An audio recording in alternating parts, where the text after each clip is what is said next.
Hello viewers, আসসালামু আলাইকুম। Microsoft office 2013 টিউটোরিয়ালে আপনাদের স্বাগতম। আজ আমি মেইল মার্জ কীভাবে করতে হয় সেটি দেখাবো। তবে যারা এখনও বুঝতে পারছেন না মেইল মার্জ কি, আমি তাদেরকে একটু বুঝিয়ে দিচ্ছি। আমি এখানে একটি সিম্পল বা এমনিতেই একটি চিঠি লিখেছি। তো এখানে অনেক ধরনের চিঠি হতে পারে আপনাদের পছন্দ মতো। তো এর জন্য প্রতিবার কপি পেস্ট করার বা এ ধরনের ঝামেলার কোনো দরকার নেই। এখানে শুধু একটি চিঠি লিখতে হবে। তো এখানে নিচে এইদিকে লিখতে হবে যার কাছে চিঠি পাঠাবেন তার নাম এবং তার ঠিকানা। তো শুধু একটি চিঠি লিখে আমরা এটা শুধু কয়েকটি ক্লিকের মাধ্যমেই এই ধরনের কাজ করতে পারি। যেমন এই চিঠিটা আমার 10 জনের কাছে যদি আমি দিই, অর্থাৎ 10 জনের কাছে আমি পাঠাবো, তাহলে আমি শুধু এতটুকু একবারই টাইপ করব এবং যে 10 জনের পাঠাবো সেই 10 জনের নাম আমি একটু অন্যভাবে টাইপ করব। জাস্ট নেক্সট বাটনে ক্লিক করব। দেন এটা ইমেল আকারে যদি পাঠাতে চাই তাহলে সেখানে ইমেল চলে যাবে। আর যদি এমনিতে ডকুমেন্ট প্রিন্ট দিতে চাই এবং এডিট করতে চাই, যেটা করতে চাবো সেটাই হয়ে যাবে। তো এক কথায় আমরা আজকে মেইল মার্জ কীভাবে করতে হয় সেটাই শিখব। মেইলিং মেনুর মধ্যে যত কিছুই দেখছেন সব কিছুই মেইল মার্জ করার জন্য। এখানে শুধু এনভেলাপস যেটা দেখতে পাচ্ছেন, এটা হচ্ছে একটি এনভেলাপস, মানে আমরা সবাই জানি খাম। তো এখানে ডেলিভারি অ্যাড্রেস, এটা রিটার্ন অ্যাড্রেস। তো ডেলিভারি অ্যাড্রেসটা হচ্ছে যার কাছে আপনি চিঠিটা পাঠাবেন তার ঠিকানা এখানে হবে। আর রিটার্ন অ্যাড্রেস আপনার ঠিকানা, যে চিঠি পাঠাচ্ছে তার ঠিকানা এখানে হবে। তো এরকমভাবে আমরা একটি খাম তৈরি করতে পারি। খামটা কীরকম হবে এখানে প্রিভিউতে দেখানো হয়েছে। খামের সাইজটা এখান থেকে কম বেশি করে নিতে পারবেন। খামের ফন্টগুলা এখানে কোন ধরনের ফন্টে লেখা হবে, কোন ধরনের খাম হবে এখান থেকে সিলেক্ট করে দিতে পারেন। এটা হচ্ছে জাস্ট এনভেলাপের কাজ। তো চলুন দেখা যাক মেইল মার্জ কীভাবে করতে হয়। আমি প্রথমে একটি সিম্পল টাইপের চিঠি লিখেছি ডেমো স্বরূপ। তো তারপরে আমি স্টার্ট মেইল মার্জে ক্লিক করব এবং step by step mail merge উইজার্ডে ক্লিক করার পরে আমার ডান সাইডে একটি এই ধরনের টেবিল আসবে। এখানে letters, email, message, envelopes, labels, directory. তো যেটা আমার দরকার সেটা আমি এখান থেকে সিলেক্ট করে দিব যে আমার কোনটা দরকার। আমি ইমেলে পাঠাতে পারি, আমি খাম তৈরি করে এটা করতে পারি, আমি লেভেলস করতে পারি, আমি ডাইরেক্টরিতেও করতে পারি। তো আমি একটি লেটার তৈরি করব। তো লেটার এই জন্য এখানে সিলেক্ট করে আমি স্টার্টিং ডকুমেন্ট, নেক্সট এখানে ক্লিক করলাম। তো ক্লিক করার পরে এখানে আমার আরও একটি অপশন আসছে যে how do you want to set up your letters. তো এখানে আমার দেখতে হবে ইউজ দ্য কারেন্ট ডকুমেন্ট, বর্তমান ডকুমেন্টে কিনা।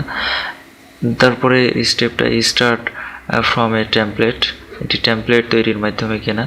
এক্সিস্টিং ডকুমেন্ট, একটি পূর্বের ক্লোজ করা ডকুমেন্টে কিনা।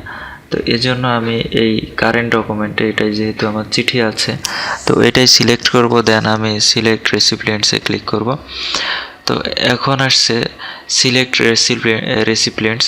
তো এখানে ইউজ অ্যান্ড এক্সিস্টিং লিস্ট, আমার যদি কোনো লিস্ট আগে তৈরি করা থাকে যার যার কাছে আমি পাঠাবো সেটা, তো সেটা সিলেক্ট করে দিতে হবে।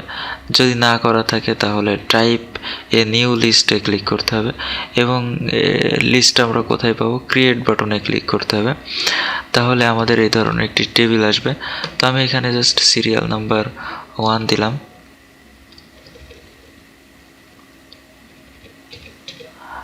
এখানে দিলাম 2। এরকমভাবে আমরা সিরিয়াল নাম্বার দিতে পারি। তো এখানে নাম লিখতে হবে। আমি লিস্টটা তৈরি করছি।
আমি এখানে শুধুমাত্র 4 জনের নাম টাইপ করলাম।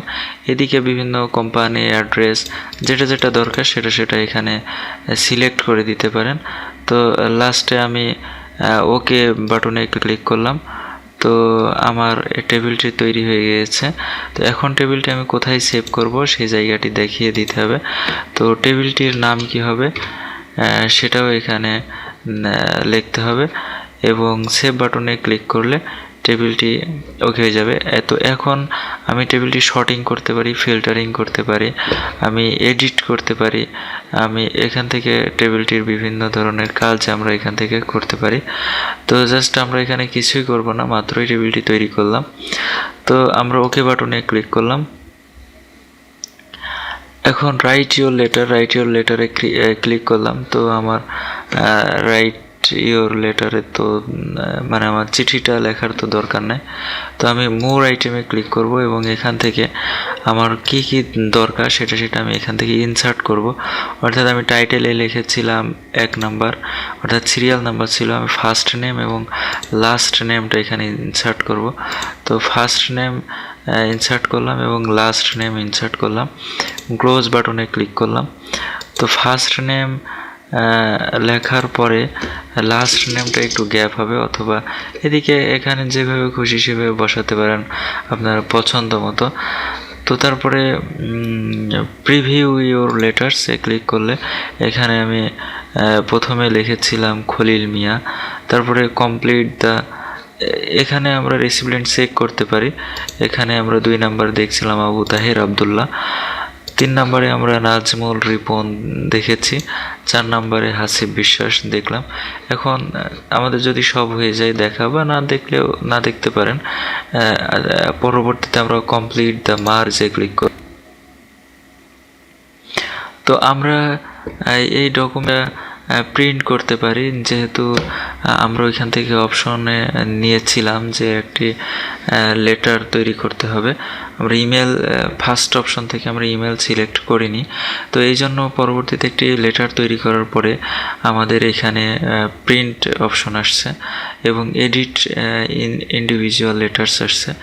তো আমরা যদি প্রিন্ট করতে চাই তাহলে এটা পুরাটা প্রিন্ট হয়ে যাবে। তো আমি শুধু এডিটে ক্লিক করলাম, এডিট হবে এটা। তো এডিটে ক্লিক করার পরে এখান থেকে আমার দেখাচ্ছে যে আমি অল এডিট করব, মানে যে কয়টা নাম লিখেছিলাম সেটাই এডিট করব, নাকি কারেন্ট রেকর্ডটাই শুধু এডিট করব, নাকি কত থেকে কত নাম্বার পর্যন্ত এডিট করব। যেহেতু আমাদের 4টা ডাটা আমরা এন্ট্রি করেছিলাম সেটা এডিট করব, এখানে দেখিয়ে দিতে হবে। তো আমি অল দিলাম এবং ওকে বাটনে ক্লিক করলাম। তো দেখলাম প্রথমটাই আমার ছিল হচ্ছে খলিল মিয়া, দ্বিতীয় নাম্বারে যদি আমি যাই তাহলে দেখব যে আবু তাহের আবদুল্লাহ, তৃতীয় নাম্বারে যদি আমি যাই নাজমুল রিপন, চতুর্থ নাম্বারে হাসিব বিশ্বাস। আমাদের 4টা চলে এসছে এবং এখানে দেখতে পারবো যে আর আমাদের কোনো ডাটা নেই। তো এটা আমাদের কিন্তু নতুন একটি ওয়ার্ড ডকুমেন্ট হিসেবে এটা তৈরি হয়ে গেছে। তো এখানে আমরা প্রথমে এই ডকুমেন্টটাই কাজ করেছিলাম। তো এই ডকুমেন্টটাই শুধু একটাই পেজ আমরা দেখতে পাচ্ছি। তো আমরা জাস্ট এটাকে ক্লোজ করে দিলাম। এখন এই ডকুমেন্টটা আমরা এটা সেভ করতে পারি।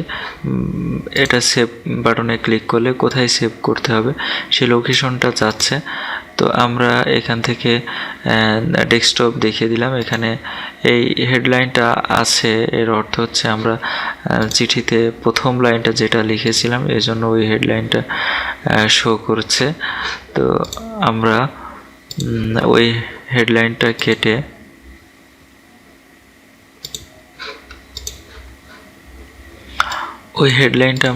অন্য একটি হেডলাইনও দিতে পারি। তো এখান থেকে আমরা সেভ বাটনে ক্লিক করলে এটা ডেস্কটপে আমাদের সেভ হয়ে গেল এলি নামে। তো আমরা এলি নামের এই ফাইলটা যদি ওপেন করি তাহলে দেখব যে খুব সহজেই আমরা একটি চিঠিকে আমরা শুধুমাত্র কয়েকটি কাজ করে আমরা অনেকগুলো চিঠিতে রূপান্তরিত করতে পেরেছি।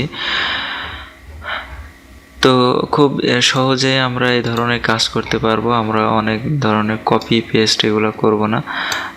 তো বন্ধুরা আজ এ পর্যন্তই। আমার নতুন ভিডিও পাওয়ার জন্য আমার চ্যানেলে সাবস্ক্রাইব করবেন। ধন্যবাদ সবাইকে।